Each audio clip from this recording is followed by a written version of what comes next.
നമസ്തേ തിരുവനന്തപുരത്തിലേക്ക് സ്വാഗതം. Gulf roundup.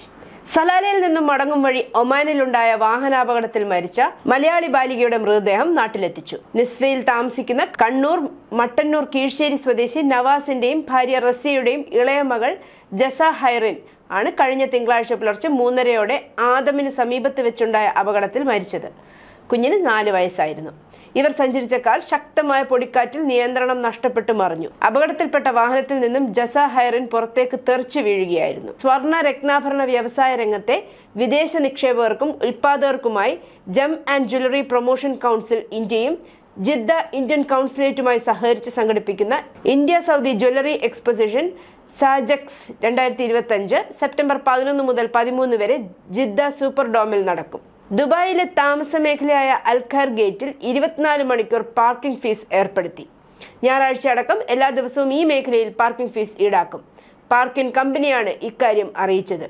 അൽഖൈർ ഗേറ്റിലെ 365N എന്ന സോണിലാണ് 24 മണിക്കൂറും പാർക്കിംഗ് ഫീസ് ഈടാക്കുക.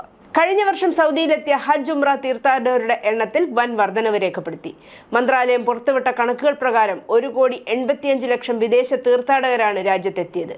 ഇത് 2022 അപേക്ഷിച്ച് 101% വർധനവാണ് കാണിക്കുന്നത്. ഇതിൽ 1.25 കോടിയിലധികം തീർത്ഥാടകരും ഉംറ നിർവഹിക്കാനായി എത്തിയവരാണ്. തൊഴിൽ നൈപുണ്യത്തിന്റെ അടിസ്ഥാനത്തിൽ വിദേശ തൊഴിലാളികളെ ഉന്നത വൈദഗ്ധ്യം, നൈപുണ്യം, അടിസ്ഥാന പരിജ്ഞാനം എന്നിങ്ങനെ 3 വിഭാഗങ്ങളായി തിരിച്ചാണ് ഇനി വർക്ക് പെർമിറ്റ് അനുവദിക്കുകയെന്ന് സൗദി മാനവ വിഭവശേഷി സാമൂഹിക വികസന മന്ത്രാലയം അറിയിച്ചു. മന്ത്രി അഹമ്മദ് ബിൻ സുലൈമാൻ അൽ റാജ്ഹിയാണ് സുപ്രധാന തീരുമാനം അറിയിച്ചത്.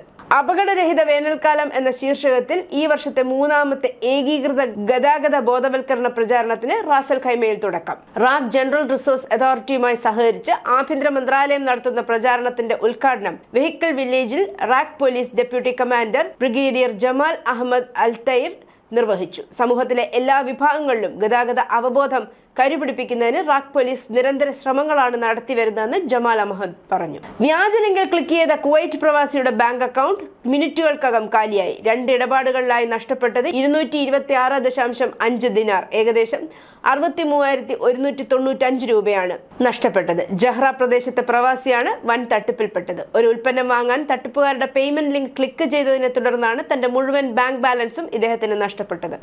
ഒറ്റത്തവണ പാസ്വേഡ് OTP പങ്കിടാതെ തന്നെ മിനിറ്റുകൾക്കുള്ളിൽ അക്കൗണ്ട് കാലിയാവുകയായിരുന്നു. തൃശൂർ വാടനപ്പള്ളി തൃത്തല്ലൂർ സ്വദേശി പരക്കപ്പറമ്പിൽ സുമേഷിനെ സലാലയിൽ മരിച്ച നിലയിൽ കണ്ടെത്തി. 37 വയസ്സായിരുന്നു. ഗർഭിയയിൽ ഇദ്ദേഹം ജോലി ചെയ്യുന്ന ഫുഡ് സ്റ്റഫ് കടയുടെ സ്റ്റോറിലാണ് മൃതദേഹം കണ്ടെത്തിയത്. റോയൽ ഒമാൻ പോലീസ് സ്ഥലത്തെത്തി മേൽ നടപടികൾ സ്വീകരിച്ചു. Dubai department of economy and ടൂറിസത്തിന്റെ ഭാഗമായ Dubai college of tourism UK Edinburgh Napier യൂണിവേഴ്സിറ്റിയുമായി ഒരു അക്കാഡമിക് പങ്കാളിത്തത്തിൽ ഒപ്പുവെച്ചു. ഇത് DCT ബിരുദധാരികൾക്ക് തെരഞ്ഞെടുത്ത ENU ബാച്ചിലേഴ്സ് ഡിഗ്രി പ്രോഗ്രാമുകളുടെ 3ാം വർഷത്തിലേക്ക് നേരിട്ട് പ്രവേശിക്കാൻ പ്രാപ്തമാക്കുന്നു. ദുബായ് നഗരത്തിൽ ഡ്രൈവറില്ലാ വാഹനങ്ങളുടെ പരീക്ഷണത്തിന് പോണി AI എന്ന സ്ഥാപനവുമായി റോഡ് ട്രാൻസ്പോർട്ട് അതോറിറ്റി കരാർ ഒപ്പിട്ടു. പരീക്ഷണയോട്ടത്തിന് ശേഷം അടുത്ത വർഷം ഡ്രൈവറില്ലാ വാഹനങ്ങൾ പൂർണ്ണതോതിൽ റോഡിലിറക്കാനാണ് പദ്ധതി. വാഹന നിർമ്മാതാക്കളായ ടൊയോട്ട, GAC ബൈക്ക് എന്നിവയുമായി സഹകരിച്ച് ഡ്രൈവറില്ലാതെ സ്വയം നിയന്ത്രിച്ചോടുന്ന വാഹനങ്ങൾ ഒരുക്കുന്ന സ്ഥാപനമാണ് പോണി AI. അവയുടെ 7ാം തലമുറ ഓട്ടോണോമസ് വാഹനങ്ങൾ ദുബായ് നഗരത്തിലിറക്കാനാണ് ദുബായ് റോഡ് ട്രാൻസ്പോർട്ട് അതോറിറ്റിയുമായി കരാർ ഒപ്പിട്ടത്. ഏത് കാലാവസ്ഥയിലും അപകടമില്ലാതെ വാഹനങ്ങൾ ഡ്രൈവറില്ലാതെ സഞ്ചരിക്കാനായി സജ്ജമാക്കാൻ ഈ സ്ഥാപനത്തിന് കഴിയും.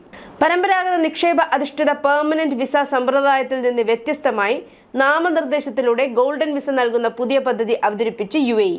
യോഗ്യരായ ഇന്ത്യക്കാർക്ക് ഒരു തവണ 1 ലക്ഷം UAE ദിർഹം, ഏകദേശം 23.3 ലക്ഷം രൂപ നൽകിയാൽ ജീവിതകാലം മുഴുവൻ UAEയിൽ താമസിക്കാൻ കഴിയും. ഈ വിസ ലഭിക്കാൻ ഒരു വസ്തുവിലോ ബിസിനസ്സിലോ പണം നിക്ഷേപിക്കേണ്ടതില്ലെന്ന് പ്രത്യേകതയാണ്. ന്യൂസ് ഡെസ്ക്, നമസ്തേ തിരുവനന്തപുരം.